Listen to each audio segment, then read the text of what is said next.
আজি ৰাজ্যত দ্বিতীয় পৰ্যায়ৰ পঞ্চায়ত নিৰ্বাচন। প্ৰথম পৰ্যায়ৰ ভোটগ্ৰহণৰ পিছত দ্বিতীয় পৰ্যায়ৰ ভোটগ্ৰহণৰ সময়ত ভোটগ্ৰহণ কেন্দ্ৰসমূহত ভোটাৰৰ লানি নিচিগা দীঘলীয়া লাইন দেখা পৰিলক্ষিত হৈছে। ১ নং দেওমৰনৈ টেঙাবাৰী জিলা পৰিষদৰ এজিপি বিজেপি মিত্ৰজোঁটৰ প্ৰাৰ্থী হেমন্ত কুমাৰ ডেকাই শান্তিপুখুৰী হাই মাদ্ৰাজাত সাব্যস্ত কৰিলে নিজৰ ভোটাধিকাৰ। ভোট প্ৰদান কৰি হেমন্ত কুমাৰ ডেকাই ৰাইজক উদ্দেশ্যি ধন্যবাদ জনাই শান্তিপূৰ্ণভাৱে ভোটাধিকাৰ সাব্যস্ত কৰিবলৈ ৰাইজক আহ্বান জনায়। নামখনৰ পৰা চিন্তু কলিতাৰ প্ৰতিবেদন AIN লাইভ। মই সমূহ ৰাজ্যলৈ পঞ্চায়ত নিৰ্বাচনৰ শুভেচ্ছা জ্ঞাপন কৰিছোঁ। আজি ভাল লাগিছে, দলে বলে ৰাইজ ওলাই আহি পঞ্চায়ত নিৰ্বাচনত ভোটদান কৰিছে। ৰাইজে এইবাৰ বিচাৰিছে এখন শক্তিশালী পঞ্চায়ত, যি পঞ্চায়তৰ জৰিয়তে মহামানৱ মহাত্মা গান্ধীৰ সপোন দিঠকত পৰিণত হ'ব।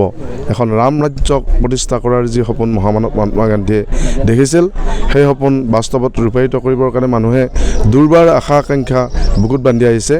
কেৱল মাত্ৰ ভাৰতীয় জনতা পাৰ্টীৰ জৰিয়তে এই পঞ্চায়ত আমি মানুহে পাব বিচাৰিছে। ইতিমধ্যে বিনা প্ৰতিদ্বন্দ্বিতাৰে কেইবাগৰাকী আমাৰ প্ৰতিনিধি নিৰ্বাচিত হৈছে। বিশেষভাৱে দৰং জিলা পৰিষদৰ 2খনকৈ আসন বিনা প্ৰতিদ্বন্দ্বিতাৰে নিৰ্বাচিত হৈছে। আঞ্চলিক পঞ্চায়তৰ 6খন আসন নিৰ্বাচিত হৈছে। তাৰে আমাৰ দেওমৰনৈ টেঙাবাৰী জিলা পৰিষদ সমষ্টিত 2খন আসন বিনা প্ৰতিদ্বন্দ্বিতাৰে নিৰ্বাচিত হৈছে।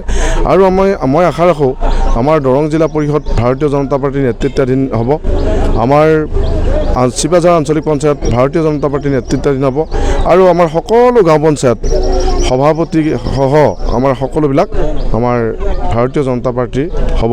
কিয়নো আমাৰ ইমান বিপুলভাৱে সঁহাৰি ৰাইজে দিছে যে গাঁৱে ভূঞে যেতিয়া আমি চুকে কোণে সকলোতে গৈছোঁ নিৰ্বাচনী প্ৰচাৰৰ কাৰণে, এই নিৰ্বাচনী প্ৰচাৰত ৰাইজে দেখুওৱা যি অসীম সাহস, মৰম, আশীৰ্বাদ আৰু দলটোৰ প্ৰতি যি আস্থা, বিশ্বাস আৰু ভৰসা, সেয়া অভূতপূৰ্ব। আমি আচলতে ধন্য হৈছোঁ ভাৰতীয় জনতা পাৰ্টী যি মহান উদ্দেশ্য আগত ৰাখি বিশ্বগুৰুৰ আসনত বহিবৰ কাৰণে যশস্বী প্ৰধানমন্ত্ৰী নৰেন্দ্ৰ মোদী ডাঙৰীয়াই অহৰহ চেষ্টা চলাই আছে। আমাৰ বিচক্ষণ নেতা ডক্টৰ হিমন্ত বিশ্ব শৰ্মা ডাঙৰীয়াই অসমখনক সমৃদ্ধিশালী অসম গঢ়াৰ কাৰণে যি পৰিকল্পনা প্ৰস্তুত কৰি কাম কৰি আছে, তাত ৰাইজে সহায় দিছে। আৰু আমি নিৰ্ভয়ে ক'ব পাৰোঁ যে দৰং জিলা পৰিষদ এখন বিকশিত দৰং নিৰ্মাণত এইবাৰ দৰং জিলা পৰিষদে গুৰুত্বপূৰ্ণ ভূমিকা পালন কৰিব। আৰু আমাৰ দেওমৰনৈ টেঙাবাৰী জিলা পৰিষদ সমষ্টিত এককভাৱে অভিলেখ গঢ়ি আমাৰ প্ৰাৰ্থী নিৰ্বাচিত হ'ব। 3টা কাৰ্যকাল ইতিমধ্যে কৈছে। আমি গত 3টা কাৰ্যকালত এটা কথাই বিচাৰিছিলোঁ, এটা স্বচ্ছ নিকাভাৱে আমি এই গামচৰাজ ৰাইজক উপহাৰ দিব খুজিছিলোঁ। আৰু এই 3টা কাৰ্যকালত এটাও অভিযোগ নথকাকৈ আপোনালোকে সংবাদ মাধ্যমেও মোৰ বিৰুদ্ধে এটা অভিযোগ আজিৰ তাৰিখলৈ ননাকে, আমাৰ কোনো ব্যক্তি, কোনোবা অনুষ্ঠান প্ৰতিষ্ঠান, কোনো ব্যক্তি বিশেষে এই 3টা টাৰ্মত মোক অভিযোগ আনিব পৰা নাই আৰু অভিযোগ আনিব পৰাকৈ মই কাম কৰা নাই। আৰু আগন্তুক দিনতো মই আশা ৰাখোঁ আমাৰ প্ৰকৃত পঞ্চায়ত ৰাজ ব্যৱস্থাৰ সোৱাদ দিবৰ কাৰণে ৰাইজক, আমি ৰাইজৰ মনত এটা পঞ্চায়তৰ প্ৰতি আস্থা বিশ্বাস ঘূৰি আহিবৰ কাৰণে এক উদ্যম লৈ, এক সাহস লৈ, এক দুৰান্ত গতিত আমি কাম কৰি যাম।